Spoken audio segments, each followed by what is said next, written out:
one of the reasons, let's say, we are here on Earth is to find out such things. What we are, what we learn to be, discover our own being.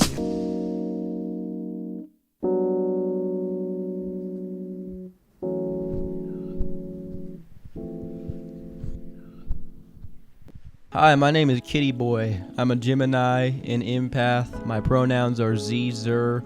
My Enneagram is 7, Myers-Briggs, INFP. I'm a anarcho-nihilist, doom-pilled femboy, twink cell. I'm actually androsexual. I'm a theta male.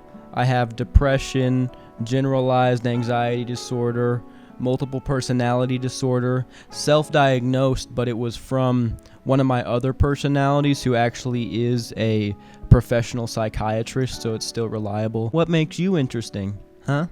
I got all that going on for me. Nah, I'm just kidding. I'm still a little naughty kitty boy, but everything else was just a joke. But it is fair to say that I'm one of the greatest thinkers of this generation. You know, all these other kids, they just get on their TikToks and they scroll, ooh, dopamine.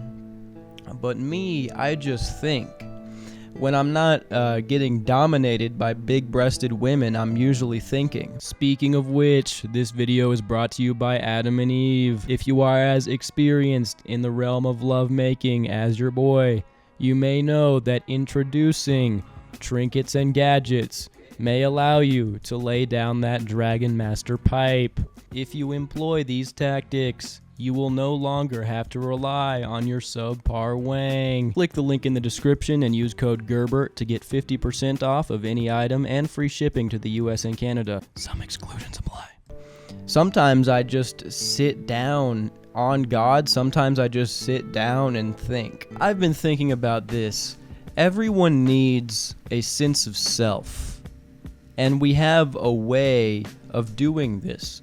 We notice patterns in our behavior, and we self-reflect, and we attribute certain qualities to our character. It feels nice to do this, to label things about yourself, to get a certain sense of control, stability, understanding. But what I've noticed is that today's day and age, the way people construct their identity now seems very haphazardly thrown together, contrived, and just generally misinformed. And this is especially true with people who spend a lot of time on the internet, which is a very, it's a lot of people. It's almost like people now make their identity as if it were an RPG character creation screen. It's that level of effort.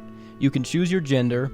If you go on Twitter, you can actually see people choosing their race. Like dead ass, like it's Skyrim. But the analogy goes deeper because we do this not only because it feels good to categorize and label, but also because it's a grasp at being unique and different.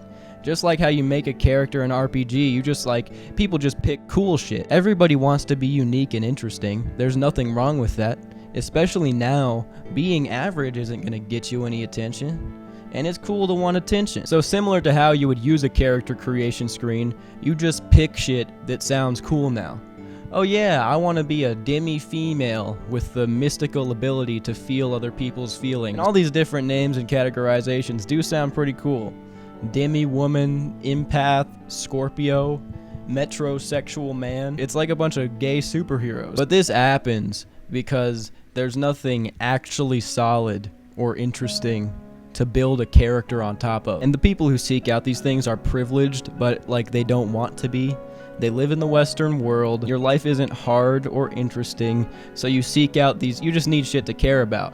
Nobody in third world countries is doing this. Also, many of these forms of identification are a great way to avoid taking responsibility for your actions and your life. And I don't blame the people who do this. Not everybody's gonna have a solid sense of identity and a well-developed character in the digital age. Get real. Community is dead. People get their personality from a screen. That's what happens. I fell for the same thing. I had a astrology phase. I thought it would be interesting to look up quirky political ideologies to dedicate myself to, and then people would think, oh, that's interesting. And in your head, you think that this stuff will come up in conversation, and you'll be like, oh, I'm this, and then everybody's gonna be so interested. oh wow, that's so cool. Pull down your pants. Let me start playing with your little worm. Astrology is honestly one of the most minor examples of this. It doesn't really piss me off anymore unless you like read the horoscopes and really actually base your relationships off of it. It's pretty chill. What's more annoying is the personality tests like Enneagram and Myers-Briggs, because they have this illusion of being scientific when they're just as ridiculous. They're based off mysticism. They're actually the same thing. 75% of people get a different result in these tests when they take it again. And this can be as soon as a week later.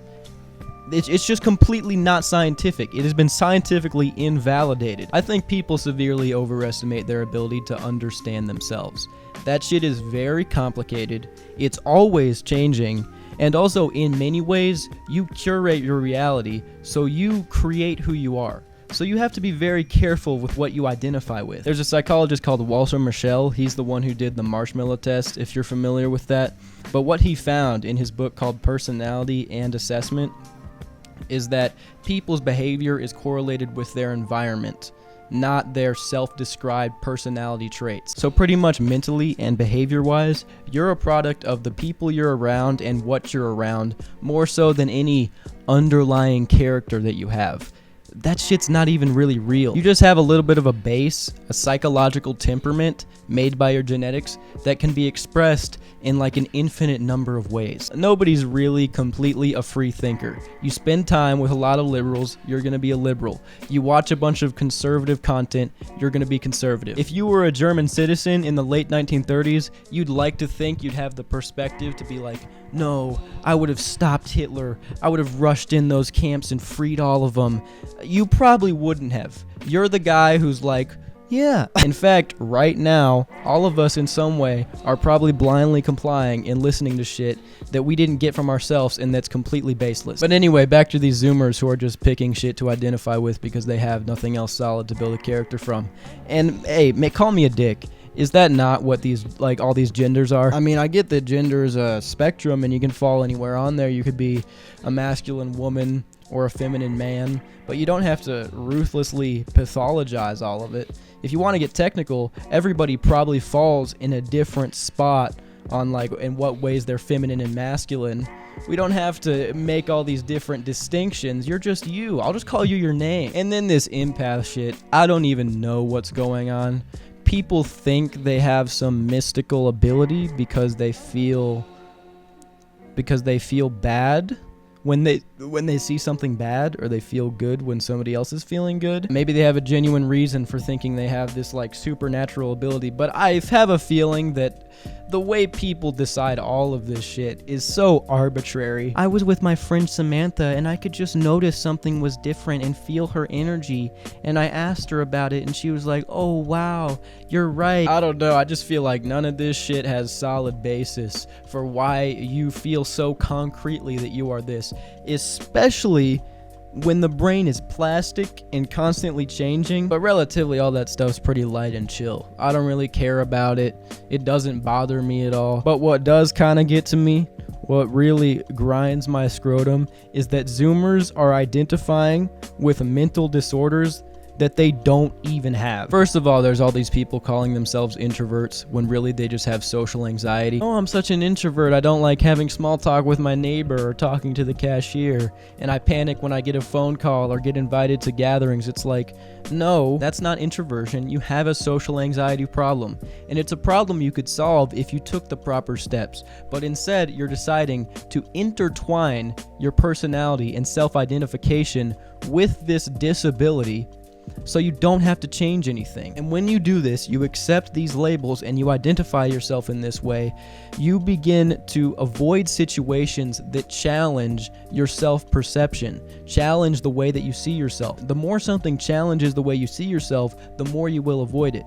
So by accepting all these labels, you're completely halting your growth as a person, because you're this and you know exactly who you are. You're omnipotent in that way, even though the brain is constantly changing, and you could be something better and different if you weren't such a bitch. But thinking you're an introvert kind of makes sense. It gets even wilder. There are kids on TikTok who genuinely think they have multiple personality disorder and they're faking it. Like, at that point, you're just making shit up. A multiple personality disorder being a disease that you're born with isn't real.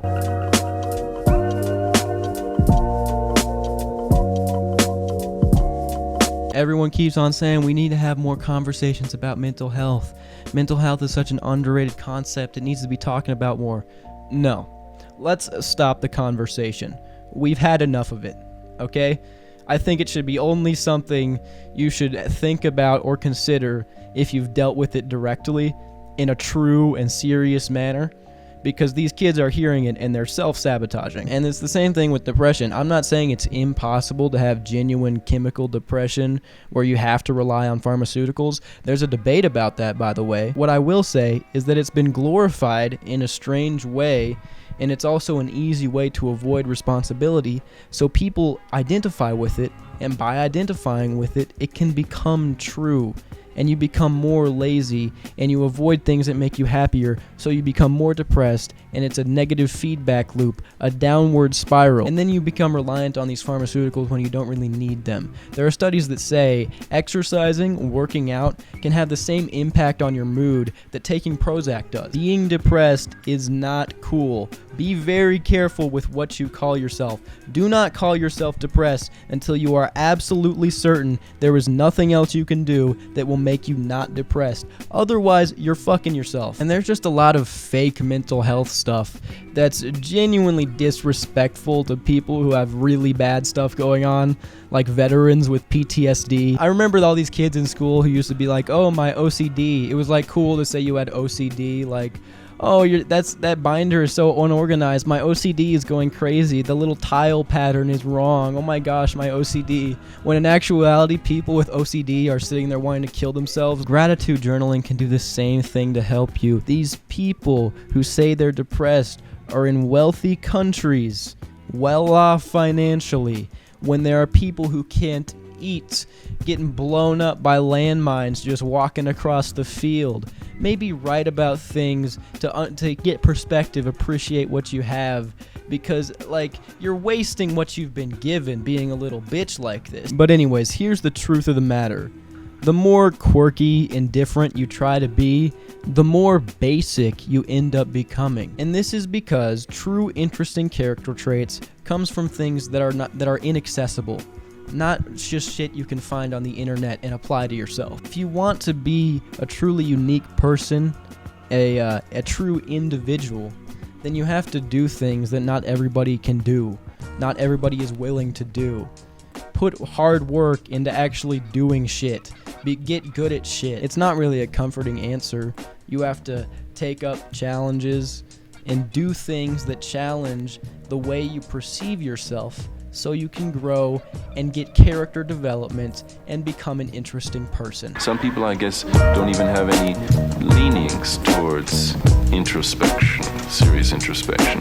After all, it can be very frightening, and it can also be depressing when you find out that you have a lot of things within you that seem pretty solidly entrenched that you would rather they weren't there.